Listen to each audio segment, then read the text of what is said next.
할렐루야!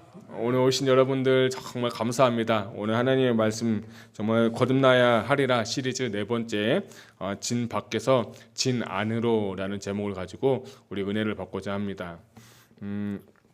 계속해서 이제 거듭나야 하리라 시리즈를 준비를 하고 개인적으로 저한테 참 은혜가 있습니다. 그게 뭐냐면 어쩌면 이 거듭남, 이 기초는 평생 말을 해도 평생 강조해도 지나치지 않겠구나 하는 것이 있고, 오늘 말씀 준비하고 계속 시리즈 말씀을 준비하면서도 정말 우리 안에 기초가 중요하구나 다시 한번 저에게 주시는 메시지가 있었습니다. 여러분, 저는 우리 사랑하는 행복한 교회 성도님들이 올 한 해 다른 것도 너무 중요하지만 우리의 신앙을 다시 한번 이 기초를 다시 굳게 세울 수 있기를 주님의 이름으로 축복합니다. 주님도 산상수훈의 마지막에 뭐라고 말씀하셨냐면 내 집을 반석 위에 세운다라고 했어요. 반석 위에 세우면 절대로 넘어지지 않는 거예요. 반대로 모래 위에 세우는 집은요 다 망한다, 다 넘어진다라고 했는데, 여러분 이 거듭나야 하리라 시리즈 보면서 여러분 말씀 준비하면서 여러분 같이 들으면서 우리의 믿음이 다시 한번 탄탄해지고, 기초가 없으신 분들은 기초를 세우시고 기초가 무너졌던 분은 기초를 세울 수 있는 그런 은혜와 그 시간이 이번 거듭나야 하리라 시리즈 설교가 되기를 소망합니다. 자, 오늘은 그 네 번째 시리즈로 진 밖에서 진 안으로라는 제목을 가졌는데요. 레위기 14장의 말씀을 가지고 우리 좀 나누고 싶습니다. 여러분, 저한테 목사님 성경 중에서 가장 정말 중요한 책 하나만 소개시켜 주세요 그러면 저는 두서없이 저는 레위기를 뽑을 것 같아요. 왜냐하면 레위기는 모세 오경의 핵심이고, 하나님께서 그 율법을 주시면서 이 율법대로 살아갈 때에 복을 받고, 율법대로 살지 못했을 때에 어려움을 당하고 고난당하는 것이 성경에 기록되어 있는데, 그 모든 근거, 그 모든 기초는 뭐냐면 레위기예요. 어떤 분들은 레위기가 너무 어렵다고도 합니다. 근데 맞아요, 어려워요. 그런데 이 레위기는 정말 중요하고 한 장 한 장 한 장을 보고 이것이 나의 마음에 해석이 되고 내가 체험되게 되고 그것이 믿어지게 될 때 하나님께서 우리에게 복을 주시는데, 자, 그 가운데 27장 가운데 13장과 14장에는 참 특별한 것이 있어요. 그게 뭐냐면 문둥병자에 대한 규례, 문둥병자에 대한 진단과 정결 예식에 대해서 나오는데, 13장에서는 문둥병의 진단에서 나와요. 누가 하면 문둥병자가 이렇다 하는 것을 알려주고, 그 다음에 14장에 와서는 문둥병을 규례하고 정한 게 아니라 14장에 가서는 문둥병자가 회복되는 모습, 정결 예식에 대해서 14장에서 나오고 있어요. 그 문둥병이라는 게 뭐냐면, 문둥병이 참 검색을 해보니까 몇 가지가 있어요. 첫 번째 특징이 뭐냐면 신경이 썩어져가는 병이 뭐냐면 문둥병이라고 합니다. 그래서 바늘 이렇게 찍어도 감각이 없을 정도로 문둥병이 있다고 해요. 두 번째는 뭐냐면 피부에 변화가 생긴다고 해요. 그래가지고 피부에 흰 반점 또는 붉은 반점이 생겨가지고 이 문둥병이 이렇게 생깁니다. 세 번째로 마지막은 뭐냐면 신체의 변화다라고 해서 신체의 변형인데, 손가락이나 발가락이 짧아지기도 하고 변형이 일어나고, 또 어떤 사람은 코가 내려앉는 등의 변화가 일어나는 게 뭐냐면 문둥병자의 그 상태라는 거예요. 제가 왜 오늘 이 문둥병을 얘기하냐면 이 문둥병이야말로 우리 인간의 본질을 잘 드러낼 수 있는 병이기 때문이에요. 우리는 죄 가운데 태어나서 죄 가운데 살고 죄 가운데 죽을 수밖에 없지만, 그 결과 죄로 말미암아서 우리가 죄를 짓게 되고, 그러므로 말미암아서 이 죄성 때문에 죄에 대한 민감성이 떨어집니다. 이 정도면 괜찮아, 이 죄 지면 괜찮아, 나중에 회개하면 되지, 이 정도는 우리가 다, 다른 사람도 이렇게 하는데, 다른 분들도 이런 죄 짓는데 이거는 죄도 아니야, 이런 얘기하면서 죄에 대한 민감성이 떨어지는 거예요. 마치 문둥병자가 신경이 마비되어서 감각을 느끼지 못하는 것처럼 죄에 대해서 민감성이 떨어지는 그 상태가 바로 문둥병자의 상태이고, 우리의 영적인 상태를 잘 보여주는 것이 뭐냐면 바로 문둥병이에요. 그러니까 죄에 대한 민감성이 없어지니까 문둥병자가 신체의 변형이 일어나듯이 죄의 모습들이 나타나고 죄를 짓게 되고 또는 뭐 험담한다든지 사람을 비난한다든지 이건 죄도 아닌데 죄에 대한 그 양심이 무너지게 되니까 이 양심의 기능이 사라지게 되니까 결국에는 죄 때문에 살고 죄 가운데 사는 것이 누구냐? 문둥병자예요. 그게 바로 13장에 나와 있는 것이고요. 14장에서는 하나님께서 우리는 문둥병자가 그냥 두면은 죽을 수밖에 없고 문둥병에 빠져서 문둥병에 걸려서 죽을 수밖에 없는 우리를 하나님께서 거듭나게 하시는 길, 회복의 길을 열어주셨어요.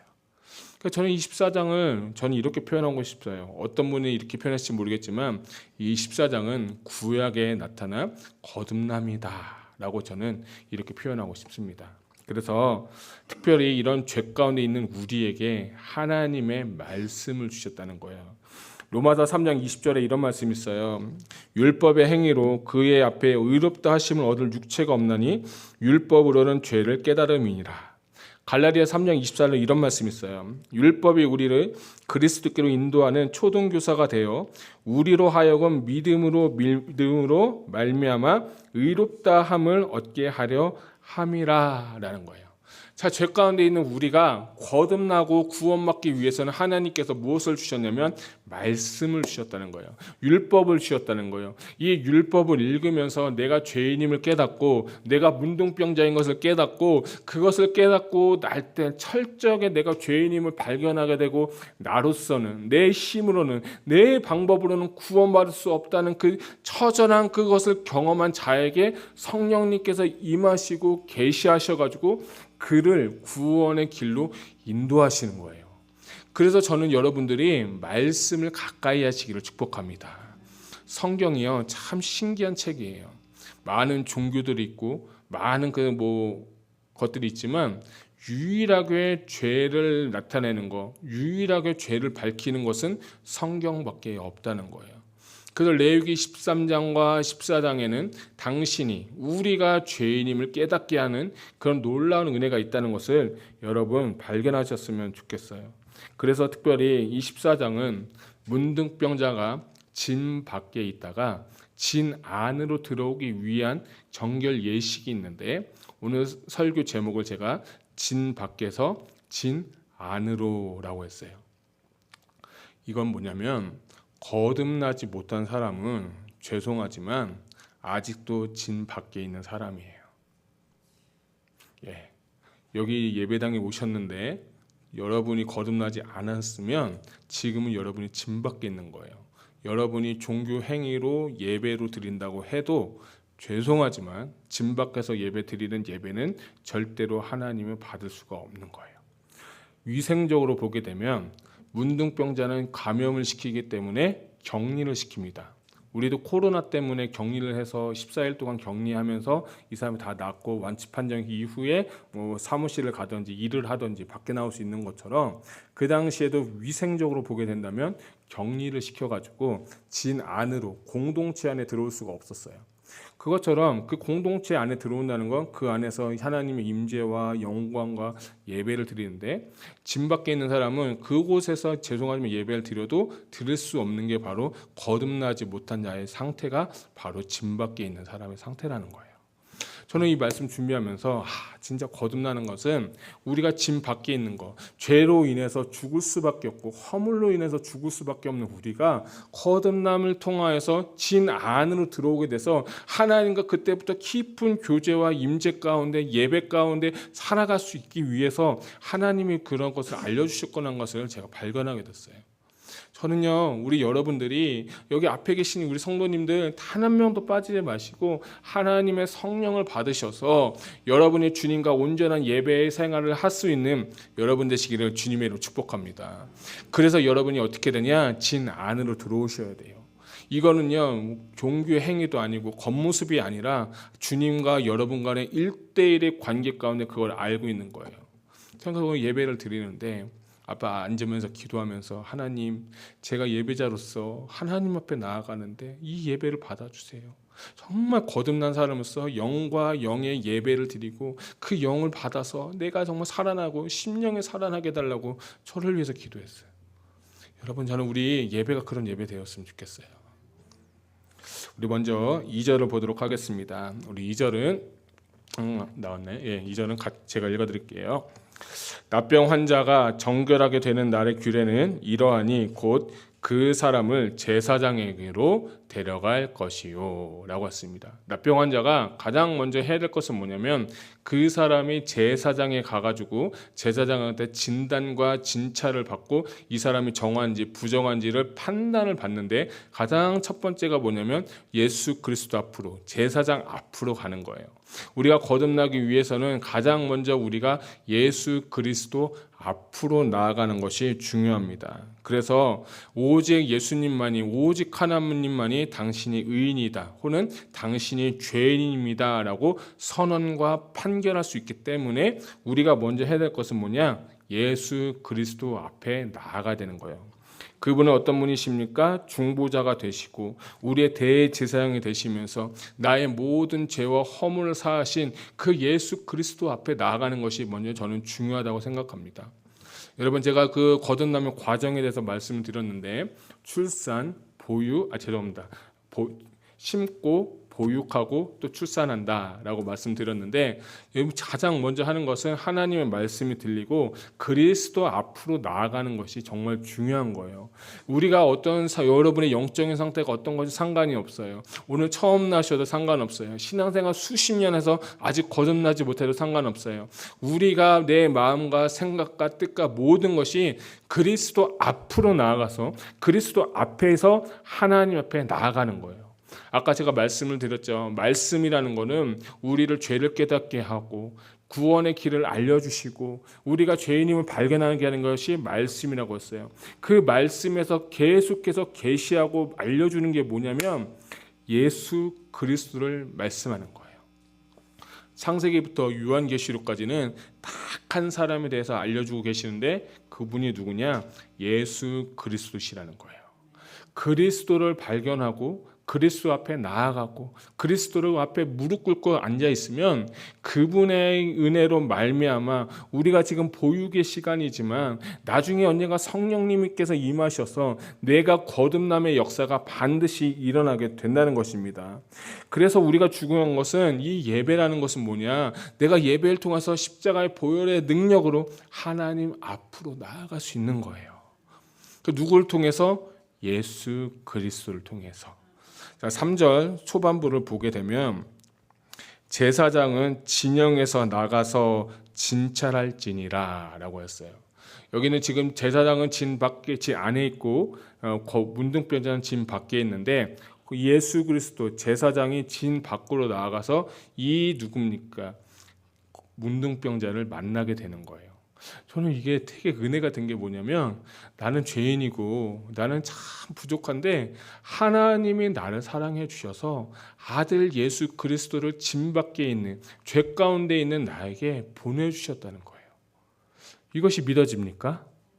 이것이 경험돼야 되는 거예요.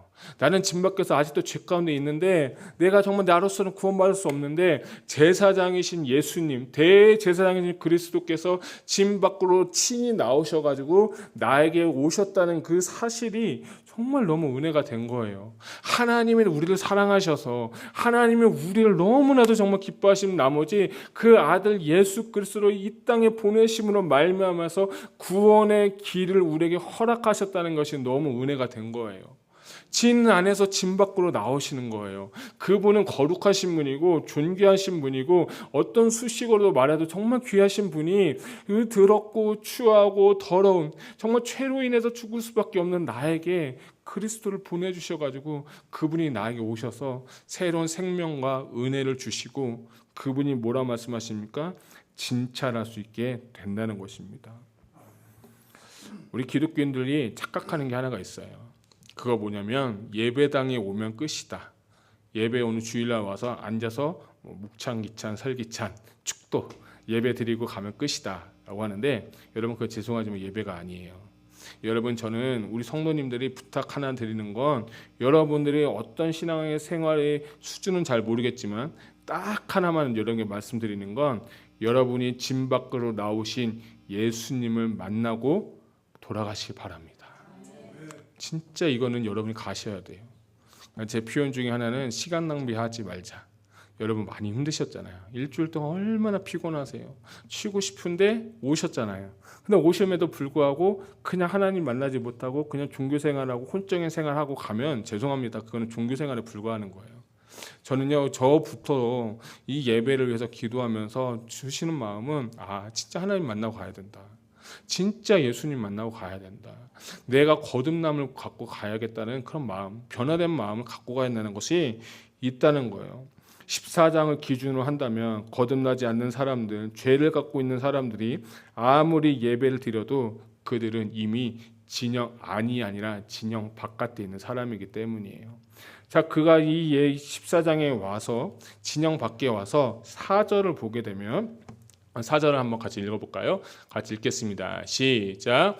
제사장은 그 정결함을 받은 자를 위하여 명령하여 살아있는 정결한 새 2마리와 백향목과 홍색실과 우슬초를 가져오게 하고. 자, 이제 정결 예식이 하는 거예요. 이제 진 밖에 제사장이 오고 이 진 밖에서 문둥병자가 만나서 하는 게 4가지가 필요한데, 보여주시고요. 새 2마리가 있고 백향목이 있고 그리고 홍색실이 있고 우슬초가 있는 거예요. 새라는 것은 뭐냐면 정결함을 받을 자의 죄인된 우리 몸이고요. 백향목은 특징이 있는데, 이 백향목은 성전도 같이 지었는데 썩지 않는 나무고 향을 내는 그것을 의미하는 것이 바로 백향목이에요. 또 백향목은 뭐냐면 인내를 또 의미하고 다시 이제 부정함으로 돌아가지 않겠다는 결단과 결심을 의미하는 것이 바로 백향목이에요. 그래서 영생도 상징합니다. 그리고 홍색실, 우리 홍색실은 잘 아시죠? 예수 그리스도의 피를 의미하게 되고, 우슬초라는 것은 하나의 나무 같은 거, 열매가 뿌리 같은 거냐. 예를 들면 오늘 여기 꽃이 있는데 이 꽃을 이렇게 뒤로 이렇게 해가지고 가지를 잡으면 이 붓과 같은 것인데, 이 우슬초에 피를 묻혀가지고 문지방에 바른 거. 6월절 어린 양에 보게 되면 붓과 같이 피를 찍어서 이 문지방에 바르면 죽음의 그림자가 패스오버 됐잖아요. 그 피를 찍는 것이 뭐냐면 우슬초라는 거예요. 근데 이 우슬초가 이제 6월절 때 많이 먹기도 하는데, 자, 이게 이렇게 4가지를 가져오게 되면, 그리고 다음에 5절을 보면 제사장은 또 명령하여 그 새 하나는 흐르는 물 질그릇 위에 잡게 하고 라는 거예요. 이제 오더링이 가는데, 첫 번째는 뭐냐면 그 사람이 새 2마리 중에 1마리 갖고 와서 질그릇에 놓고 흐르는 물 냇가에서 그것을 잡는 거예요. 특별히 질그릇은 뭐냐면 우리의 인생을 말하는 거예요. 우리의 육신을 말하는 거예요. 우리의 삶을 말하는 거예요. 질그릇같이 보잘것없는 내가 새를 잡아서 물과 피가 만나는 곳이 어디냐? 바로 질그릇 안에서 십자가의 죽으심이 내 안에 일어나게 되는 거예요. 그래서 이 새를 잡는 거는 그리스도의 죽음이고, 죽음으로 말미암아서 피가 흘러가지고 내 안에 거듭나지 깨지기 쉬운 내 인생 가운데 예수 그리스도의 생명이 담기게 됨으로 말미암아 거듭남의 시작이 일어나게 된다는 거예요. 그래서 고린도전서에 보면 우리가 이 보배를 질그릇에 가졌으니 이는 능력의 심히 큰 것이 하나님께 있고 우리에게 있지 아니함을 알게 하려 함이라라는 거예요. 보잘것없는 나, 질그릇것 같은 나, 그 안에 하나님 그리스도의 피가, 죽음이 내 안에 있게 된다는 거예요. 갈라디아 2장 20절 뭡니까? 그리스도께서 내 안에 죽고 그리스도께서 내 안에 산다는, 나로서 사는 게 아니라 내 안에 그리스도께서 산다는 그것이 바로 이것과 일맥상통합니다. 그래서 우리 안에 그리스도께서 죽으심의 그 십자가의 능력이 내 안에서 체험되어지셔야 되는 거예요.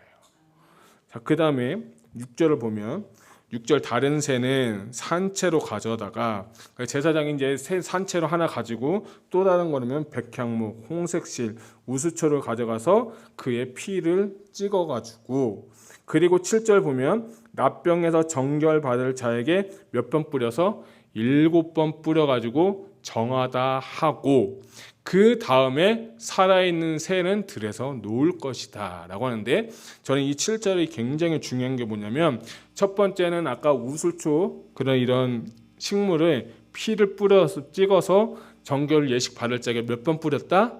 7번 뿌렸다.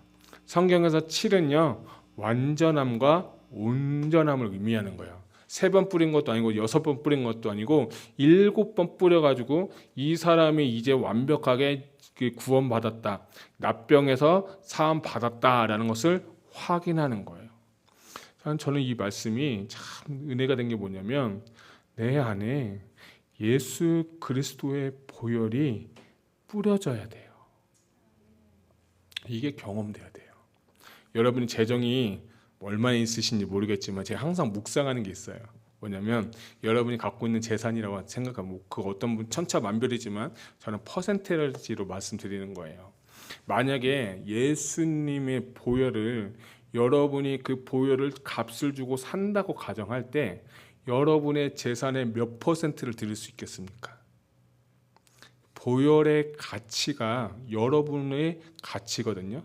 페이하는 그 가치인데, 예수님의 보혈을 여러분이 페이를 하고 그 값을 지불한다고 할 때 여러분은 여러분이 가진 재산 중에서 몇 퍼센트를 드릴 수 있겠어요? 저는 항상 그런 고민을 해보거든요. 근데 보니까 가진 게 별로 없더라고요.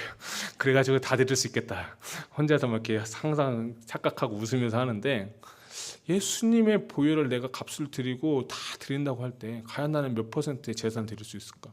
여러분 몇 퍼센트 드릴 수 있을 것 같아요? 예수님께서 죽으시기 전에 마리아는 자신의 향유 옥합을 다 깨트려가지고 그 발 앞에 향유를 뿌렸어요. 많은 성경학자들이 얘기하기는 그 향유의 값은 3년 동안 노동자들이 모을 수 있는 값어치를, 그 모든 것을 다 깨트려서 예수의 발 앞에 다 흘려보냈다고 했어요. 오늘도 나를 구원하신 그 하나님, 보혈을 흘려주신 예수님, 그 보혈을 우리가 값을 지불한다고 할 때 그냥 1불이면 되겠지, 어떤 사람은 10불이면 되겠지, 1%면 되겠지, 내 가진 재산의 그걸요 생명하고 여러분 바꾼다고 하면 다 드릴 수 있는 거 아니겠어요? 저는 그래서 어떻게 보면 내가 주님 앞에 생명을 받았는데 얼마 드리지 못하는 거는 내가 좀 가짜일 가능성이 높다, 아니면 내가 예수님의 생명, 그 보혈의 능력을, 가치를 아직 참되게 경험하지 못한 가망성이 있겠구나 하는 것을 제가 발견하게 되었어요. 여러분, 예수님의 보혈이 여러분의 심령에 뿌려지기를 소망합니다. 그 보혈이야말로 여러분 영과 혼과 육을 살리는 유일한 길이기 때문입니다. 그리고 그 누구든지 그 보혈을 구하기만 하면 그 보혈의 능력이 여러분 삶 가운데 나타날 줄로 믿습니다. 두 번째는 살아있는 새는 들에 놓을지라 라고 했는데, 첫 번째 새는 그 질그들에서 잡아서 죽이고, 그리고 또 하나는 어떻게 했어요? 들에서 날라서 보냈는데, 이것은 무엇을 의미하냐면 부활을 의미하는 거예요. 잡을 수 없어 죽을 수밖에 없지만 한 마리는 부활을 의미하는 거예요. 그러니까 십자가와 부활과 십자가를 경험하셔야 되는 거예요. 우리는 십자가만 많이 경험해요. 죽음을 경험해요. 죄사함을 경험해요. 그런데 부활이라는 건요, 내가 그 모든 삶으로부터, 모든 저주로부터, 모든 죄로부터 해방되어 자유함을 경험하는 것이 뭐냐? 부활이기 때문에 부활을 경험하셔야 되는 거예요. 그 부활의 능력을 경험하는 거예요. 그래서 예수님의 제자들은 뭐라고 합니까? 부활의 뭐다? 증인이다라고 한 거예요. 부활을 목격하고 십자가 도망갔지만 부활을 목격하고 예수님께서 부활하셨다는 것을 증거하는 거예요. 핍박을 받아도, 환난을 받아도, 모욕을 받아도, 힘을 얻들어도 부활의 증인이 돼서 그는 나아갔다는 거예요. 여러분, 이것이 부활의 능력인 거예요. 죄사함이 아니라 우리를 이제 부활의 능력으로 하게 하시는 그 하나님을 경험하시기를 주님의 이름으로 축복합니다. 죄사함 받고 부활의 능력을 경험하는 것, 이것이 신앙생활의 첫 번째 단계인 거듭남이기 때문입니다. 그런 은혜가 있기를 축복합니다. 자, 8절을 보게 되면, 정결함을 받는 자는 그의 옷을 빨고 모든 털을 밀고 물로 몸을 씻을 것이라. 그리하면 정하리니 그 후에 진영에 들어올 것이나 아직 자기 장막밭에 이레를 머물 것이요 라고 했어요. 자, 그래서 저는 이 14장 보면서 하나 깨달은 게 있어요. 그게 뭐냐면, 아니 이제 정결례식 다 했고 다 머리도 밀고 다 했으면 이제 진영으로 빨리 돌아오면 되는데 왜 진영으로 들어오면 안 될까? 저는 그런 생각을 해봤거든요.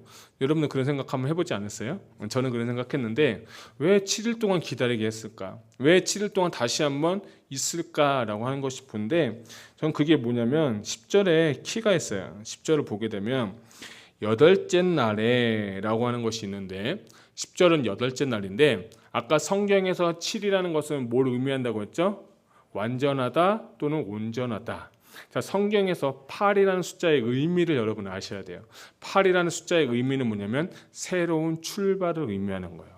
이래 동안 기다린 후에 여덟째 날에 그들이 새로운 출발을 이해하는데, 그때 여덟째 날인데, 쭉 10절을 읽어보면 마지막에 보면 기름 한 녹을 취할 것이다 라고 해서, 이 기름이 중요한데 그게 뭐냐면 성령님을 의미하는 거예요. 그래서 새벽에 저는 이해가 안 가지고 기도하다가 하나님께서 주신 건 뭐냐면, 오순절날 마가의 다락방에 있었던 사람들 120명의 사도가 성령을 받았어요. 원래는 총 400명이 모였는데 하나님께서 약속한 것을 받을 때까지 기다리라 라고 했는데 400명 중에 떨어져서 120명이 약속한 그날에 성령을 받았어요.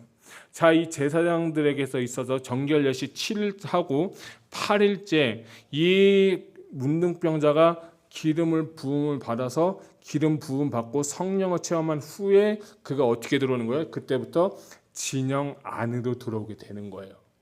여러분, 십자가와 예수님의 그것을 지식으로 아무리 알아도 성령을 경험하는 것이 중요한 거예요. 성령의 기름 부으심을 받고 성령의 임치심을 받고 성령의 보증하심으로 내가 거듭난다는 것을 아는 그 순간에, 그때서야 비로소 내가 진영 안으로 들어올 수가 있게 되는 거예요. 그래서 이 거듭남 24장은 너무 중요한 건 진영 밖에 있는 아니라 진영 안으로 들어올 때 십자가와 부활을 경험하고 성령을 체험하면서 진짜 물과 성령으로 거듭나야 하리라는 예수님의 말씀처럼 이 모든 정결 예식을 통해서 거룩한 자 성령의 기름 부으심을 받고 이제 진영 안으로 들어와서 그때부터 하나님과 진정한 교제가 시작이 되는 거예요. 아멘. 여러분, 이거 이제 이해가 좀 되시겠어요? 좀 어려울 수도 있어요. 오늘 좀 긴 설교가 좀 길지만 중요한 건 뭐냐면 성령님을 받으셔야 그것이 보증이 되는 거예요. 고린도후서 5장 5절에 보면 곧 이것을 우리에게 이루게 하시고 보증으로 성령을 우리에게 주신 이는 하나님이시라. 이것을 우리에게 이루게 하시고 보증으로 성령을 주게 하신 이는 우리의 하나님이라 라고 했어요. 그래서 성령을 받은 사람들, 거듭난 사람들을 뭐라고 표현하느냐? 성도라고 시작하는 거예요. 크리스찬이 아니에요. 성도가 돼요. 거룩한, 구별된, 정결한 사람이 누구냐? 바로 성도라는 거예요. 그때부터가 진짜 신앙생활의 시작입니다. 그래서 14장은 참 귀한 장이에요. 레위기 13장, 14장 너무 귀한데, 저는 여러분에게 오늘 여쭤보고 싶은 건, 도전하고 결단하는 건, 여러분은 지금 어디에 계십니까? 진영 밖에 계십니까? 진영 안에 있습니까? 아니면 옛날에는 진영 안에 있었던 것 같은데 지금은 은혜도 사라지고 성령 충만하지도 않고 기도를 해도 기도 응답도 안 되고 죄에 대한 민감성도 사라졌고 마치 다시 문둥병자로 돌아가는 것 같은 그 느낌이 계신 분들도 있을 수도 있어요. 그렇지만요, 여러분, 오늘 이 말씀을 듣고 우리가 결단하면서 다시 하나님께 은혜를 구하고 하나님의 얼굴을 구하면 그 하나님의 은혜로 말미암아 우리를 주님께서 진영 안으로 인도해 주실 줄로 믿습니다. 여러분, 십자가의 능력이 바로 이것입니다. 그리스도께서 십자가의 죽으심으로 구원의 길을 열으셨고 진영 안으로 들어올 수 있는 길을 열어주셨다면 우리가 그 은혜에 말미암아 감사함으로 하나님 앞에 나아갈 수 있기를 주님의 이름으로 축복합니다. 반주 부탁드리고요. 저는 여러분이 어떤 삶을 사는지 몰라요. 특별히 저는 오늘 말씀 주시면서 저에게 주신 마음 뭐냐면 과거에 얽매이지 말라는 마음을 주셨어요. 계속해서 말씀 준비하면서 과거에 얽매이지 말라는 말씀 주셨어요. 여러분, 십자가의 보혈의 능력이 여러분 죄를 끊고 죄의 사슬을 끊어버리고 하나님께서 여러분 새로운 삶으로 인도하실 줄로 믿습니다.